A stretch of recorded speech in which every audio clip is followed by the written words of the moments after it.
Welcome back to Silent Stories Updates, where true stories come alive, stories that make you feel, think, and remind you that standing up for what's right is always worth it. If you're new here, don't forget to subscribe and stay until the end, because today's story is one of frustration, courage, and ultimate victory. It's called I Paved a Road to My Farm, HOA. Called cops to claim it and installed a gate without my permission. Let's begin. I never imagined that building a simple road to my own farm could turn into the fight of my life. For years, I dreamed of restoring my father's land, the old family farm that had been in our family for generations. My father passed away 5 years ago, and since then, I had made it my mission to bring the place back to life, piece by piece. The biggest problem wasn't the barns, the fences, or the fields. It was the road. That long, bumpy dirt path that led from the main highway to the farmhouse had been a nightmare for years. When it rained, it turned into a swamp. When it was dry, the dust would rise like smoke, choking anyone who drove through. Delivery trucks often refused to come down that path. Even the mailmen used to joke that my address should come with a four-wheel drive required warning. So after saving every spare dollar for nearly 2 years, I finally decided to fix it. I hired a small local crew, good people who knew their work, and together we paved the whole stretch in smooth, clean asphalt. It took 3 weeks of sweat, sunburn, and hard work, but when it was done, I stood there on that road and felt proud. For the first time, the farm felt connected again, like it belonged to the present, not the past. I never expected that moment of pride would be the start of a nightmare. 2 days later, I saw a group of strangers standing near the road. They were taking photos, pointing at the ground, and talking among themselves. One woman stood out from the rest, short blonde hair, sunglasses too big for her face, and a clipboard clutched like a weapon. She approached me with a smile that didn't reach her eyes. "Hi there," she said. "I'm Karen. I'm the president of the local HOA." I nodded slowly.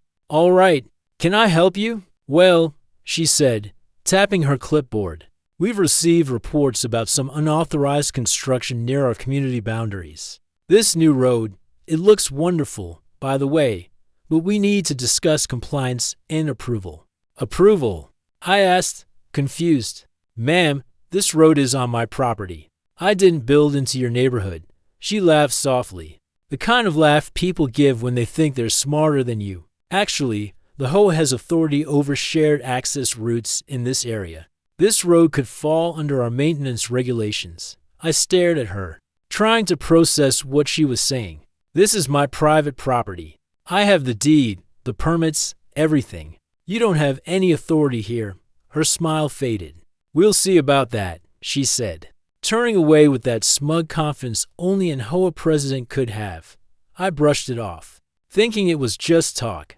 But the next morning, I was in for a shock. A crew of men in orange vests was at the end of my road. They were drilling holes into the asphalt I had just paid for, installing a large metal gate. I ran up to them, yelling for them to stop. One of them shrugged and said, "We're just following orders from the HOA." I was furious. I told them they were trespassing and damaging private property. They ignored me. When I tried to block their truck, one of them threatened to call the cops. So I pulled out my phone and called them myself. When the sheriff arrived, I explained everything: how I owned the land, how I paid for the road, how this HOA had no right to touch it. I even showed him my property deed and the land survey. But before he could respond, Karen showed up again, holding a stack of papers like she was carrying the Constitution. "This man built a road leading into our managed area," she told the sheriff. "He didn't get approval. We're just securing community access until this is resolved." The sheriff looked at both of us, then sighed. "This looks like a civil matter," he said finally. "I can't order them to remove it. You'll have to handle this through legal channels." And just like that, I was locked out of my own land. The HOA gate was up, padlocked, with a big sign that read "Private Community Access, Authorized Vehicles Only." My heart dropped. I had to park my truck half a mile away and walk across fields just to get to my farmhouse. Every trip to town became a hassle. Deliveries stopped again. My livestock feed sat waiting because suppliers couldn't get through.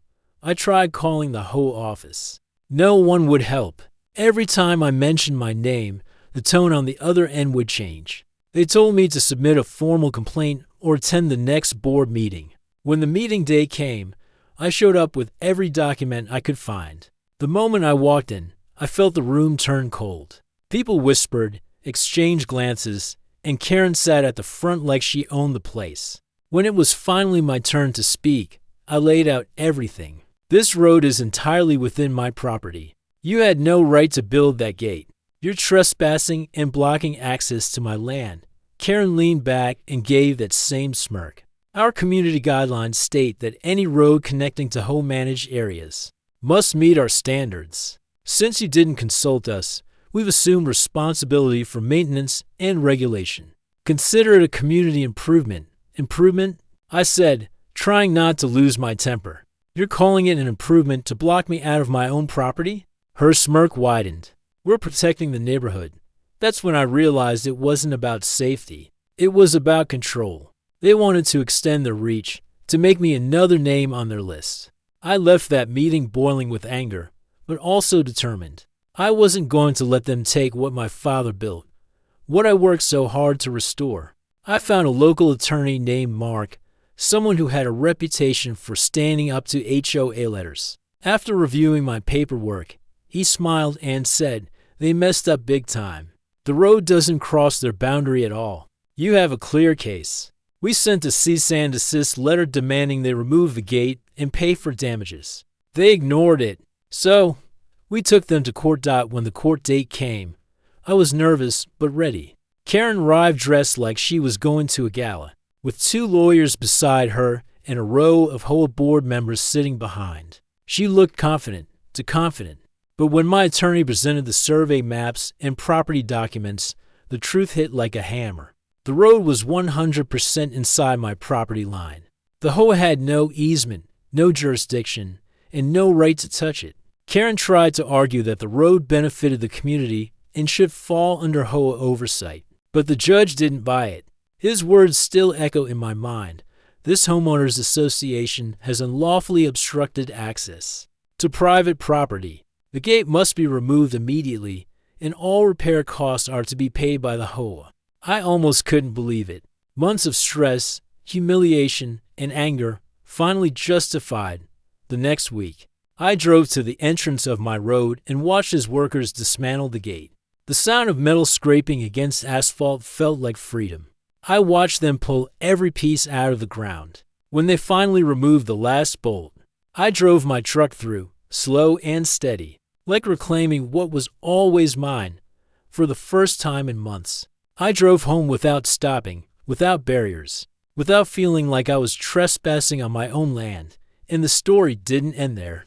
A few weeks later, some residents from that same HOA neighborhood stopped by the farm. They apologized sincerely. They told me they never supported what Karen did, that she had overstepped her authority not just with me, but with many others. Eventually, she was voted out as president. It felt strange. The same people who once looked down at me now stood at my door, offering friendship. But I wasn't bitter. In fact, I appreciated it, because maybe my fight showed them that they didn't have to be afraid of her either. Now, every morning, I drive down that smooth blacktop road. The sun hits it just right, and it glows like a ribbon stretching through the fields. The cracks from the damage are still there, small reminders of what I went through. But to me, they're perfect. That road isn't just pavement. It's proof that no matter how hard someone tries to control you, truth and persistence will always win. My father used to say, land is more than dirt. It's your legacy. Protect it, and it'll protect you. I finally understand what he meant. That road connects not just my farm to the world, but my past to my future. And if there's one thing I learned through it all, it's this: sometimes the road to peace isn't easy to pave. Sometimes you have to fight for every inch of it. But when you do, when you stand your ground and don't let anyone take what's rightfully yours, the victory feels that much sweeter. So to anyone listening who's been bullied, pushed around, or told to back down, remember this story. Because no matter how small you feel, you have the power to fight back. I didn't just pave a road to my farm. I paved a road to freedom, and no gate will ever close it again.